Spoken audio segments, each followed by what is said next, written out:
Olá a todos, bem-vindos a mais um episódio do podcast do Ictis, Mar de Graça. Hoje vamos conversar sobre umas verdades que não são relativas. Vivemos numa sociedade que tende a pôr de parte as verdades absolutas. Até mais, há quem diga que estas nem sequer existem. Mas quando observamos a realidade, vemos que esta é bem diferente.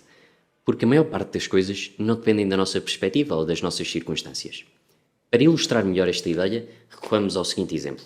Um debate acerca da existência de Deus. Entre o Pedro e a Joana. O Pedro acredita que Deus existe e a Joana não. Muito bem, de certeza que ao longo deste debate surgirão argumentos muito delicados. E talvez nem sequer se cheguem a concordar no final.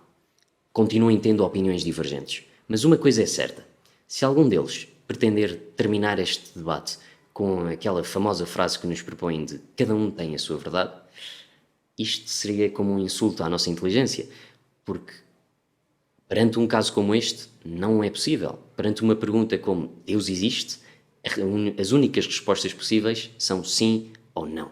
Portanto, um dos dois tem necessariamente que estar errado. E com isto, não digo que todas as coisas tenham uma resposta que seja verdadeira e absoluta em todos os casos. Não. Por exemplo, se eu agora tiver aqui uma peça de dominó e me perguntarem a cor, para mim será branca e para ti será preta. Estamos os dois certos, cada um desde o seu ponto de vista. Por exemplo, também é verdade, pode acabar por ser o termo médio. Se eu gostar do café com pouco açúcar e tu gostares do café com muito açúcar, podemos fazer um café com uma quantidade média de açúcar e os dois gostamos. Ok, a verdade neste caso, a melhor opção, a virtude, pode encontrar-se no termo médio. Mas isto não é sempre aplicável. Se eu disser que a capital de Portugal é Lisboa e outra pessoa disser que a capital é o Porto, a capital de Portugal não passa a ser Coimbra por estar assim a meio caminho. Isto não faz sentido. Agora vem a pergunta do costume. O que é que isto me diz a mim? Para o que é que esta filosofia me serve? Bem, o que eu quero transmitir-te com isto é que, por vezes, há certos temas para os quais nos enfrentamos de uma forma demasiado relativa. Podemos pôr em causa, inclusive, a própria verdade. Assim, o objetivo deste episódio é apresentar-te os dogmas de fé, que, como disse no início, não têm nada de relativos. Um dogma de fé é uma verdade apresentada por Deus ao ser humano.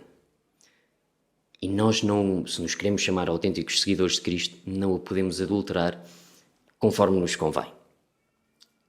Eu acho, e agora é claro que isto é apenas uma definição pessoal, acho que existem dois tipos de ataques aos dogmas. Os ataques frontais, que é quando estes são contrariados, e os ataques mais subtis, quando estes são contornados.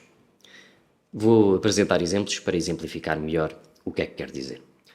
O demónio e o inferno. Ataques frontais, sem dúvida. Quantas vozes ouvimos que nos dizem que o demónio e o inferno são apenas invenções da Igreja para assustar os fiéis e mantê-los bem comportados? Quando, na verdade, não tem nada a ver com isto. Até mais, podemos explicar o demónio e o inferno sem necessidade de recorrer à Igreja. Jesus falou sobre o demónio e o inferno e disse que existiam e que eram verdade. Há um teólogo que se chama Salvador Muñoz, é um espanhol que viveu no século passado e tinha uma filosofia muito interessante sobre isto. Disse que aqueles que se queiram negar a existência do demónio só têm duas alternativas possíveis. A primeira, assumir que Cristo não sabia o que dizia. Disse uma coisa que lhe passou pela cabeça. Ou a segunda, admitir que Cristo mentiu.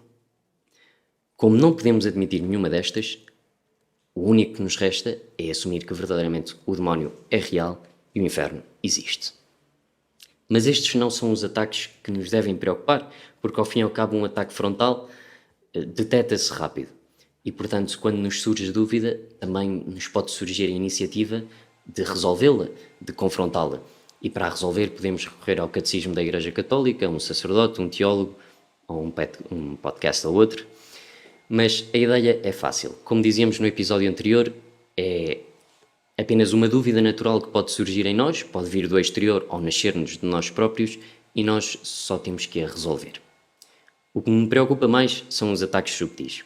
São ideias que nos são apresentadas de uma forma tão embelezada que praticamente não nos damos conta do que verdadeiramente representam. Isto é o caso, por exemplo, de morte por assistência médica, interrupção da gravidez ou ampliação de direitos. Tudo isto são ideias que quem as apresenta sabe perfeitamente o que está a fazer e é capaz de o fazer com a linguagem suficiente e necessária para apresentar esta ideia de uma forma que não somos capazes de ver o seu interior. Vemos apenas a parte positiva, com a qual provavelmente até concordamos, mas não nos damos conta do que verdadeiramente escondem, do possível ataque aos princípios mais básicos e fundamentais que nós defendemos como cristãos.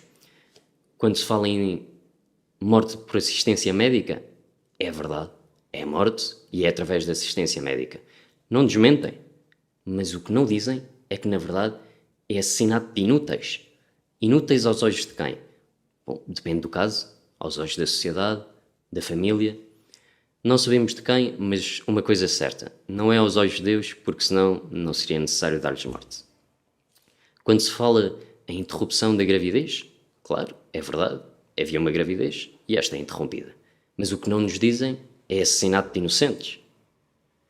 E quando nos dizem ampliação de direitos, também não nos estão a mentir. Verdadeiramente há um grupo de pessoas que exigem ao governo uma alteração na lei que lhes permita aceder a uma série de direitos que outras pessoas têm e eles não. Isto é verdade, mas não significa que eles mereçam esses direitos. Ou seja, uma ampliação de direitos não é sempre justa, porque tão injusto é tratar de forma diferente duas coisas que são iguais, como tratar de forma igual duas coisas que em si são diferentes. E despeço-me apenas com uma nota final. É verdade que estes temas dariam muito que falar, mas dariam tanto que seria necessário um novo episódio. Portanto, se quiserem ver estes temas serem tratados num outro episódio, façam-nos saber através dos comentários ou mensagens, Instagram, o que quiserem. Estaremos atentos. Até daqui a 2 semanas.